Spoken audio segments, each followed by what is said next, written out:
ناظرین السلام علیکم ورحمۃ اللہ وبرکاتہ۔ آج کے اس ویڈیو میں پیش ہے انسانی تاریخ کی سب سے پہلی قربانی۔ قربانی کی تاریخ اتنی ہی پرانی ہے جتنی پرانی خود مذہب یا انسان کی تاریخ۔ انسانی تاریخ میں سب سے پہلی قربانی آدم علیہ السلام کے دو بیٹوں حابیل اور قابیل کی قربانی ہے۔ قرآن پاک میں بھی اس قربانی کا ذکر ہے۔ سورہ مائدہ آیت نمبر 27 میں ہے، جس میں اللہ تبارک تعالیٰ نے یہ ارشاد فرمایا، اور ان کو آدم کے دو بیٹوں کا قصہ بھی ٹھیک ٹھیک سنا دیجیے۔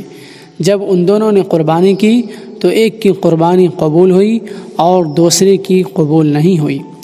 دراصل ایک نے، جس کا نام حابیل تھا، دل کی آمادگی سے رضائے الہی کی خاطر بہترین دمبے کی قربانی پیش کی، اور دوسرے نے، جس کا نام قابیل تھا، بے دلی سے ناکارہ غلے کا ایک ڈھیر پیش کر دیا۔